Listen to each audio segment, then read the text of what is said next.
Mr. Speaker, the Governor of the State of Kansas. Please admit the Honorable Laura Kelly, Governor of the State of Kansas.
Please be seated.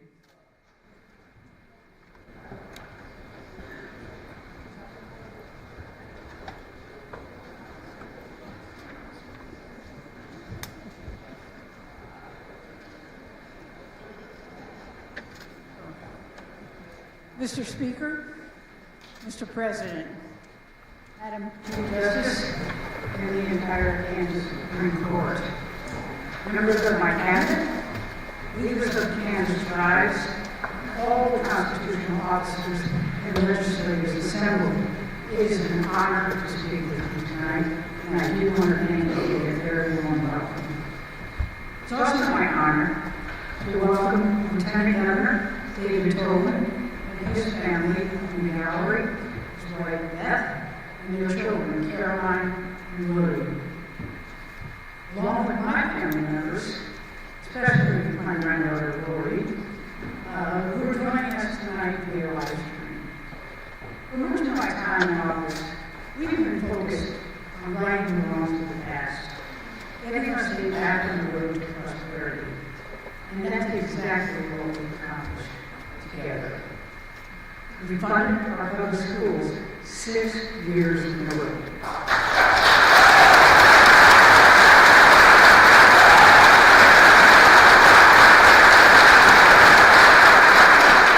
We balanced the state budget 6 years in a row.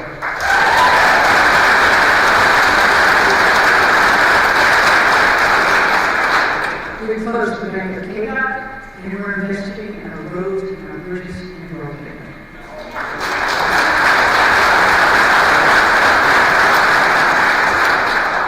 We've attracted the largest economic development projects in the history of our state.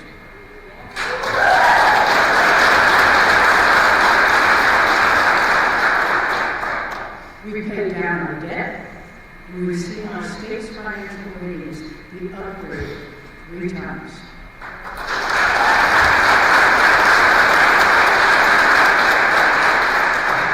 We completely axed the tax on groceries.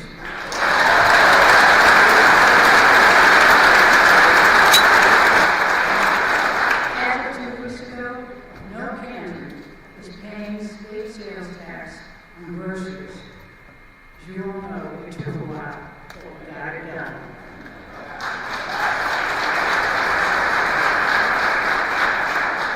And there's more relief on the way. In total, I signed into law $2 billion in tax cuts. It wasn't easy, but together we made it happen for Kansas.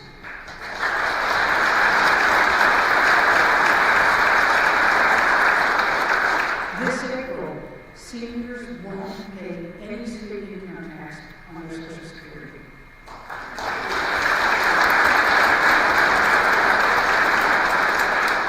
A higher standard deduction will ensure that Kansans pay less when they file their taxes. And we lower the tax that everyone hates, the property tax.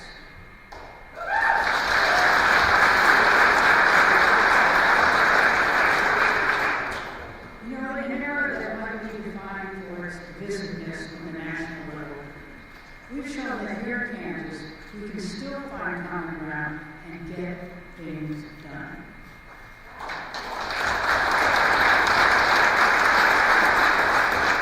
We have accomplished so much, but because of the nature of our challenges, we've often been so focused on what's ever needed immediate fixing: our schools, our infrastructure, our foster care system.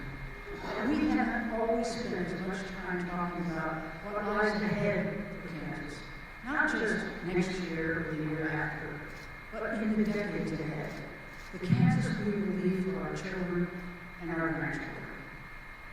Since I've been in office, we've built an incredibly strong foundation for our state. Kansas has never been in better financial shape. Responsible, steady governance has earned Kansas recognition nationwide for our economic achievements and for our education system. And now it's time to build on that foundation. And we're 2 weeks into 2025, a quarter of the way into the 21st century. So tonight, instead of looking back at last year or ahead through the current year, let's think about the rest of the century and how we prepare for it. Now, as CEO of the state, I'm going to deliver what is essentially a quarterly report, outlining how we've reached key measures over the past 25 years and what we must accomplish over the next 75 years for Kansas to prosper throughout the rest of the 21st century. When I think back on the year 2000, it's hard to fathom just how much Kansas and the nation and the world in which we live has changed. I wasn't in politics. I was across the street as the executive director of the Kansas Recreation Park Association. In 2000, except for Representative Ballard, Helmsley, and Senator Haley, none of us was here in this chamber. In 2000, fewer than 5% of rural Americans had internet access.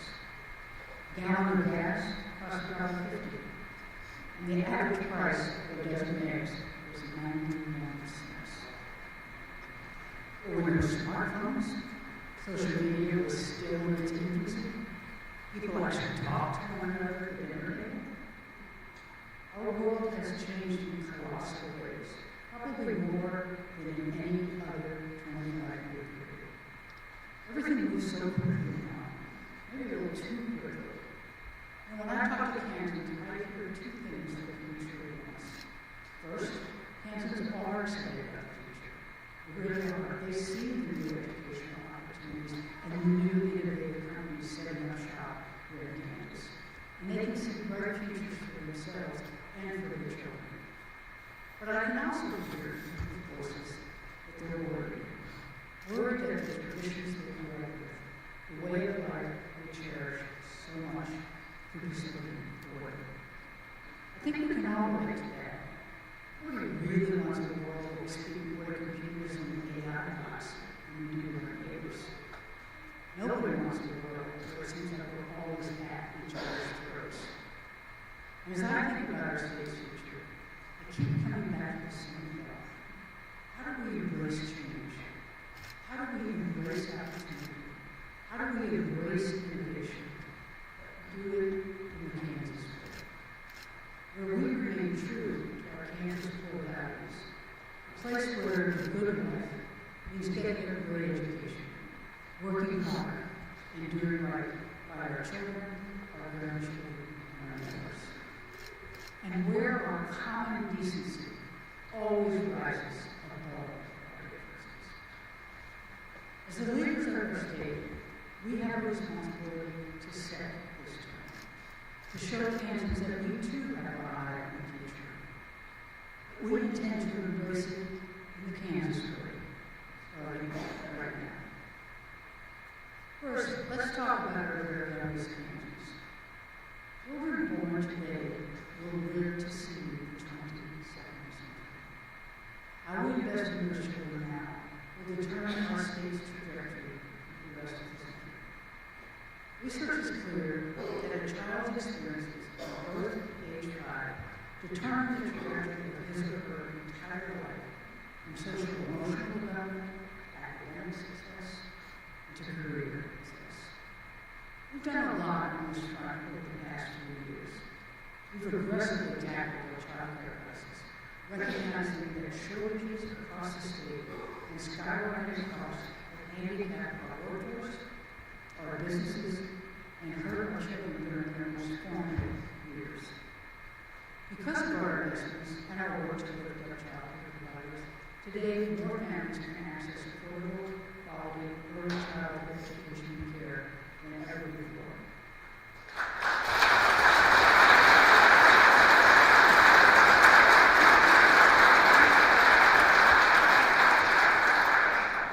Even better, we are on track to add more child care capacity in the next 2 years than we have in the last 15. Families are still struggling with the cost of child care, but we are addressing this issue with the urgency it requires. But all of this would be so much easier if we eliminated the red tape that makes it so difficult for so many families to access services and for child care providers to even operate.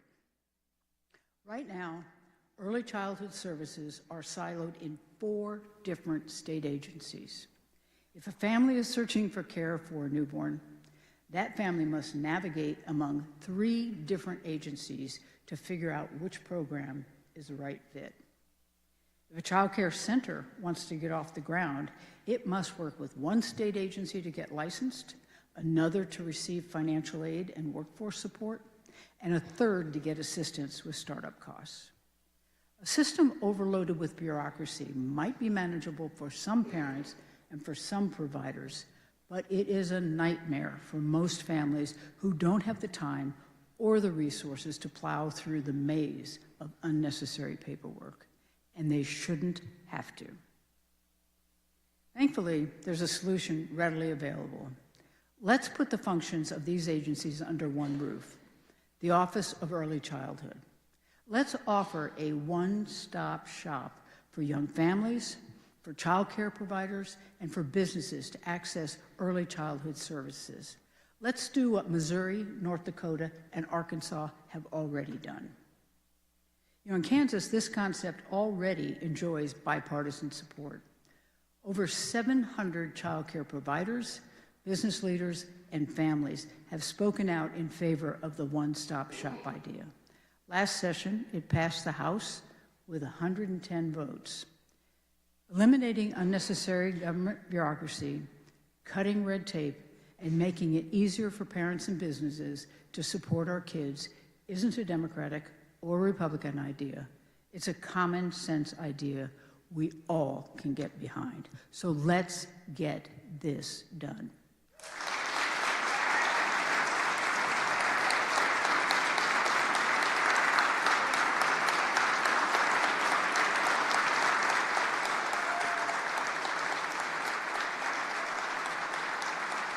But early childhood is just the first step. If we're going to continue to attract new businesses and young families, we must have strong public schools. It's pretty straightforward. 90% of our students go to our public schools. Along with early childhood education and care, the smartest, most effective investment we can make in our next generation is through our public schools.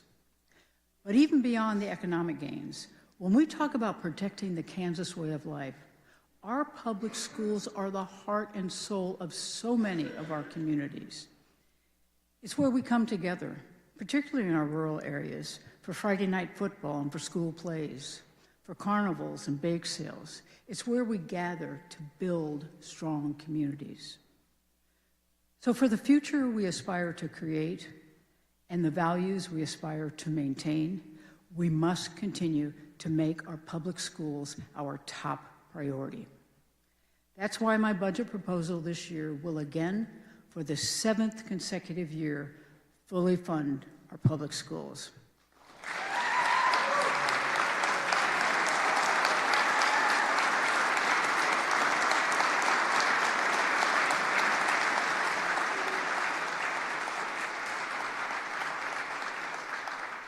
Prioritizing our public schools means investing in them, protecting them, always fighting to make them better, and never, ever taking taxpayer dollars from our public schools to give to private schools.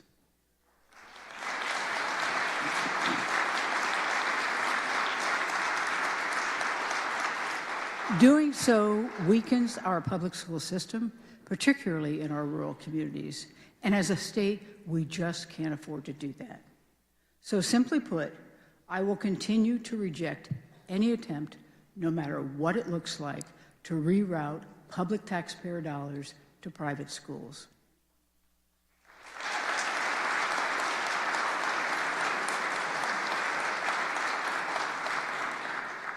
So now let's go back to the quarterly report. In the last 25 years, high school graduation rates have increased by 11% and today are an all-time high. 10 years ago, we were neglecting special education, ignoring state funding requirements, and looking away as special education students didn't get the support they needed and are entitled to. Last year, we invested $75 million into special education, the largest single-year investment in state history, putting our state on track to fully fund special education by the 28-29 school year. In 2000, only 59% of fourth graders were reading at a basic level. We made modest progress. According to the most recent data, 63% of our students have now reached that level. That is not good enough. In response, last year, Republican and Democratic leaders came together and passed the Blueprint for Literacy. This is an all-hands-on-deck approach to ensure our teachers have the training and the tools they need to bring 90% of our students to the reading benchmark by 2033. The Blueprint for Literacy is an amazing example of what can happen when we think long-term and when we work together. I'd like to recognize the two people who championed the Blueprint for Literacy effort, former State Senator Molly Baumgartner and Dr. Cynthia Lane, who actually stepped down from her position as the member of the Kansas Board of Regents to direct this new initiative. Unfortunately, Senator Baumgartner was unable to join us tonight. But Dr. Cynthia Lane, would you please stand and be recognized?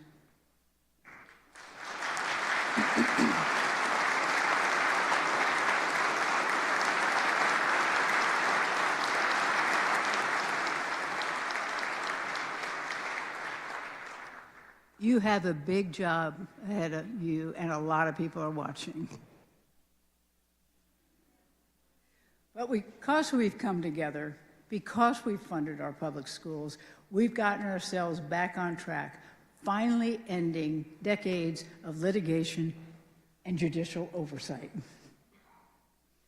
We should all take pride in this milestone, but we should not take it for granted. And this is where we talk about taxes. We cannot risk our state's financial stability by implementing any semblance of the reckless tax experiment that devastated our schools a dozen years ago.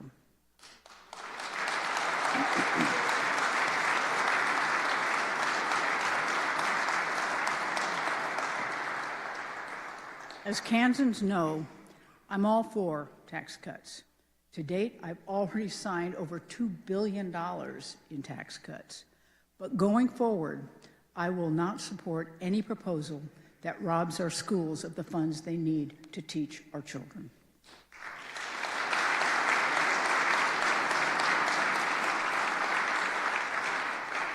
For instance, there was a proposal to slash the state corporate income tax to zero. That is a non-starter. We've seen that movie before. We know how it ends. We know what happened to our schools, to our roads, and to our reputation. We must stay on the path to prosperity as we move through the rest of the 21st century. Now, with all that said, let me add a caveat. While I would prefer that we postpone discussions about taxes until next session, when we will have a better handle on the full impact of the tax cuts that we passed last year, I will consider proposals to modify our tax structure that pay for themselves and don't threaten our state's long-term financial health.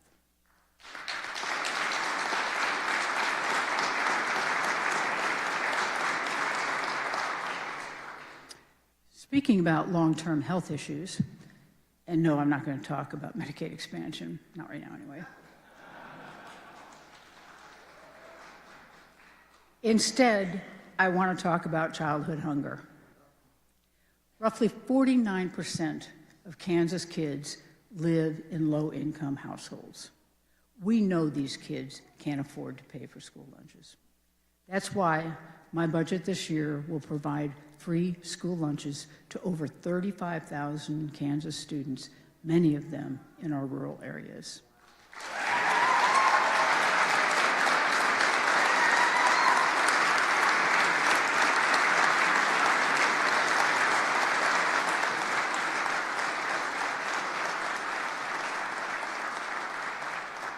You know, Kansas is fortunate.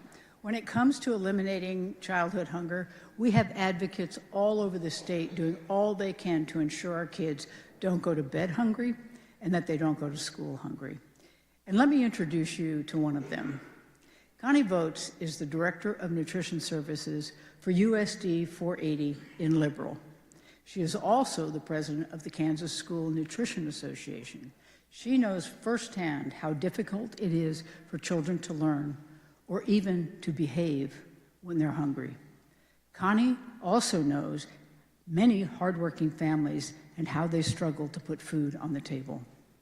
Currently, 87% of students in USD 480 qualify for reduced or free lunch. That is the highest percentage anywhere in our state. By eliminating this burden, we can reduce childhood hunger, we can reduce the stigma our low-income students face in our school cafeterias, and we can increase academic success. In addition, we can streamline administrative nightmares for our school districts and for professionals like Connie. Connie, thank you for what you do, and could you please, oh, you are standing to be recognized.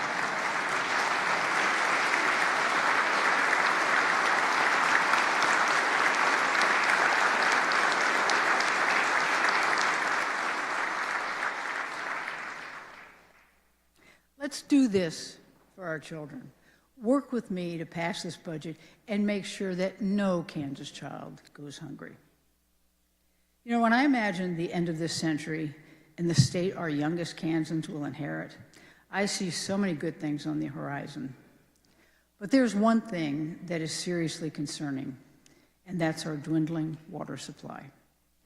Forget making it 75 years down the road. Some parts of western Kansas don't have groundwater enough to last another 25 years.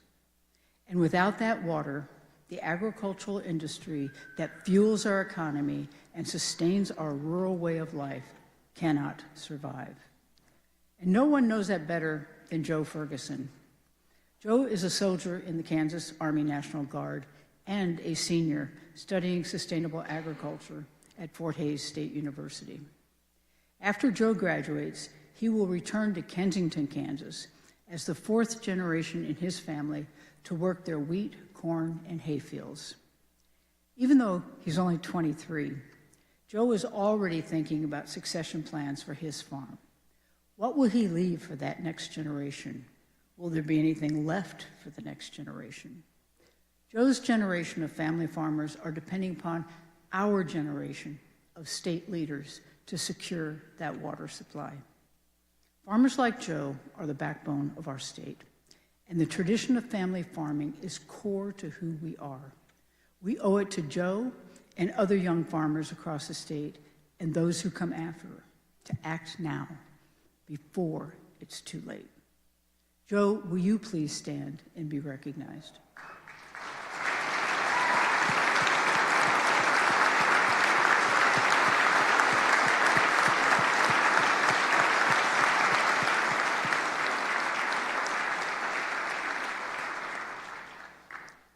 I am so grateful to those of you in the legislature and beyond who have been working with me to change decades of inaction on our water supply.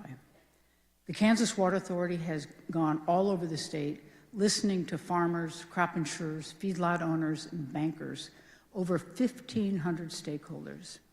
As a result, we have set a goal. From now on, each generation will work to protect our water supply for the next 2 generations. We're calling it the multi-generational promise. It may look different in different areas of the state, but the fundamentals are the same. Stabilize the Ogallala Aquifer, maximize the capacity of our reservoirs, and ensure all Kansans have access to clean, sustainable water.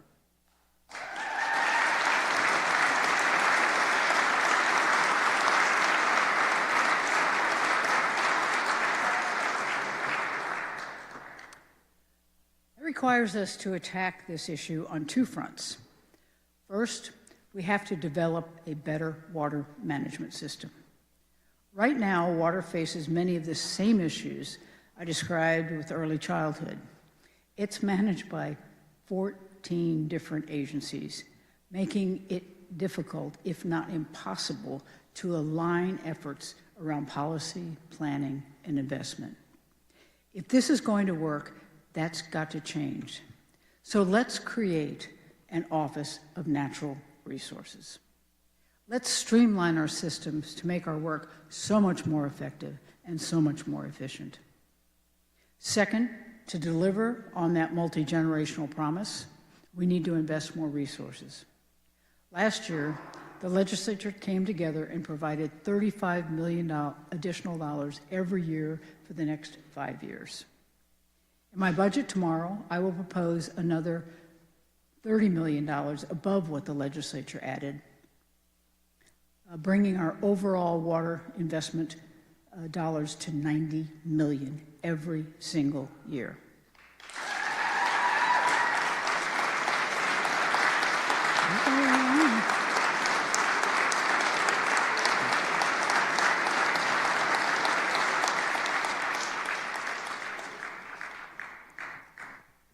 In addition to enhanced resources, it is imperative that we develop a comprehensive, long-term, and sustainable strategy to ensure that Kansans have the water supply they need to exist, much less to thrive for generations to come.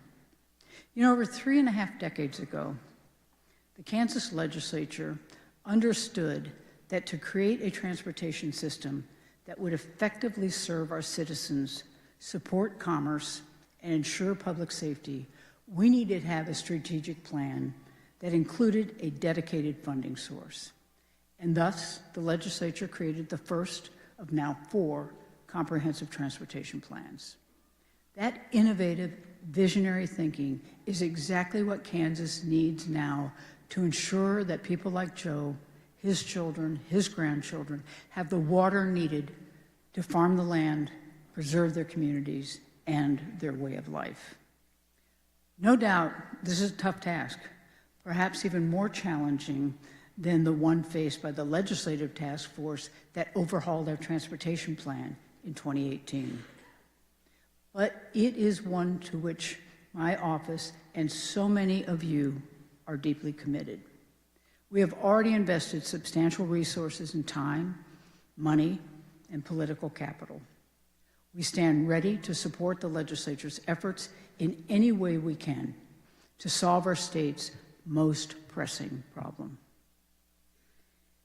If I'm presenting the Kansas Quarterly Report, I think it's fair to say that the first quarter brought us our share of challenges.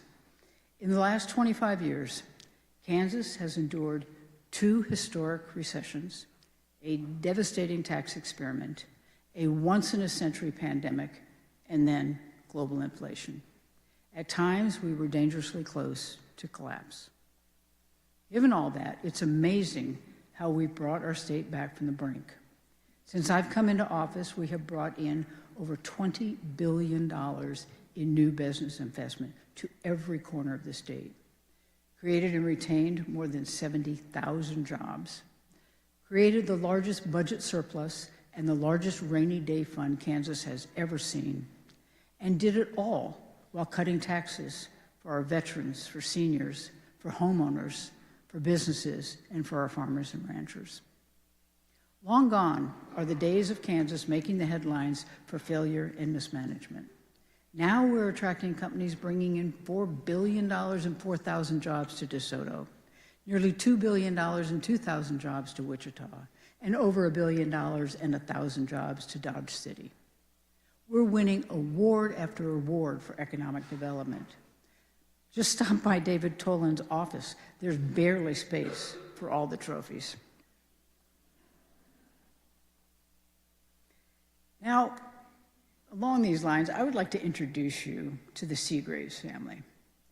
2 years ago, Mike Seagraves, his wife Cassie, and their 2 children, Landon and Lane, moved to Independence, Kansas from North Carolina. Since then, they've welcomed their 3rd child, Lee, who was born in 2023 and thus is a true Kansas native. Mike is the Associate Vice President of Soy Processing for Bartlett Grain in Cherryville, while Cassie works as a therapist providing much-needed mental health services for people in her community. Their 2 older children are enrolled in public school at USD 446 in Independence, and their youngest just started daycare. Mike and Cassie have even formed a Little League baseball team so Landon can continue to play his favorite sport. They have been warmly welcomed by the community, and they are making significant contributions through Mike's work at Bartlett Grain and Cassie's work in mental health. Over the course of my administration, we have created a modern economy that's attracting cutting-edge companies and families like the Seagraves. If the Seagraves family could please stand and be recognized.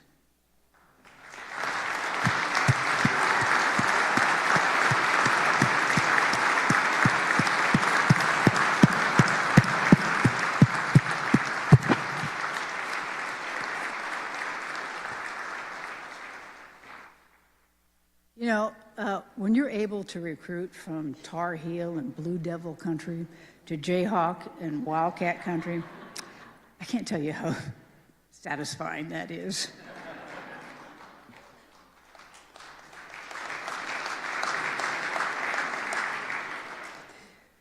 You know, when it comes to making Kansas a place more families want to call home, trust that I will continue to be laser focused.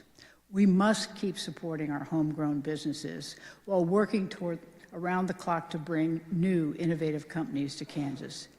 They're not just job creators, they're career creators. And these careers are not just for people with 4-year degrees. I want a future where our economy is fueled by people in every corner of the state, where there are educational opportunities, be it an apprenticeship, an internship, a certificate, or a 2- or 4-year degree. No matter where you're from or where you live, our cities, our suburbs, our rural communities, you need a career for which you are prepared, on which you can support a family, and for which you are passionate. Let's agree right here, right now, that Kansas must continue to aggressively pursue innovative business opportunities, both domestic and overseas.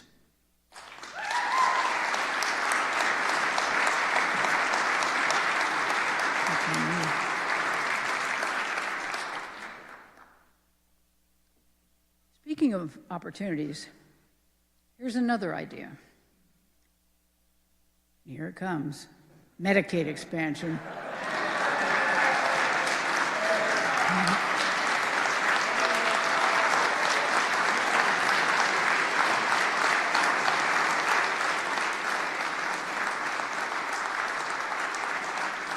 Now,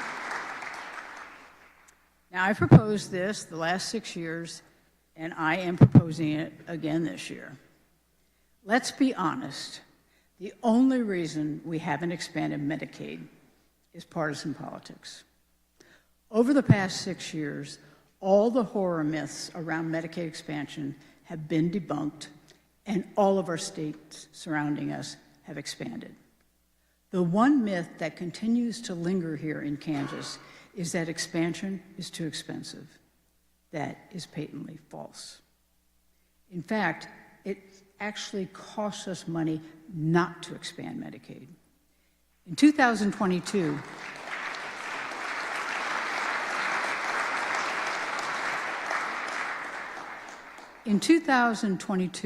the cost to Kansas taxpayers was $68.5 million. In 23, $71.5 million. In 24, $61.8 million. And if we don't expand Medicaid this year, 2025, it will cost Kansas taxpayers another $78.3 million. In total, we've wasted over $280 million Kansas taxpayer dollars holding on to an ideological falsehood. Imagine the property tax relief we could have given to Kansans. And that doesn't count the $7.6 billion in Kansas taxpayer dollars that have been left on the table in Washington, D.C. Imagine any CEO of any business rejecting nearly $700 million every year just to score political points. It just wouldn't happen in the real world. If we could strip away partisan politics and just look at the numbers, we will expand Medicaid this year. I'm going to end on this tonight. So often, it's easy to get lost in the day-to-day tumble around here. How do you score points on him? How do you outmaneuver her? It's easy to forget that we aren't playing some kind of game here. We have real power. The decisions we make in this building touch every aspect of the lives of the people we work for. And here's the truth. The Kansas our grandkids will inherit is up to us right now. Is our agricultural economy booming because we preserved our water for farmers like Joe? Or is rural Kansas dried up and deserted? That's up to us.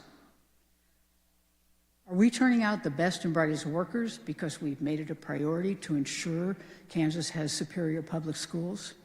That's up to us.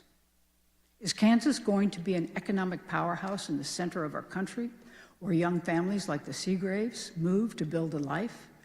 That's up to us. Will Kansas be a place where we hold on to the small town traditions we cherish, while also embracing the future with a sense of optimism and energy?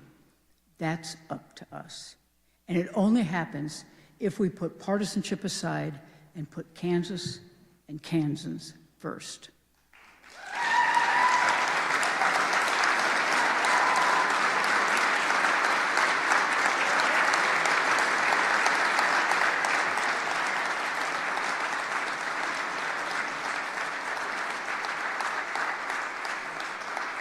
The only way we'll move forward on any of the challenges facing us is we recognize that both parties have brought good, common sense ideas to the table. And both parties have also brought some pretty wacky ideas to the table. Our job is to lift up the common sense, smart, reasonable ideas that will help Kansans and then meet in the middle to get it done. I'm not asking you not to love your political party. I'm just asking you to love your state a little more. That's the only way we build that future we all want for Kansas. At Aspera, per Aspera, thank you and good night.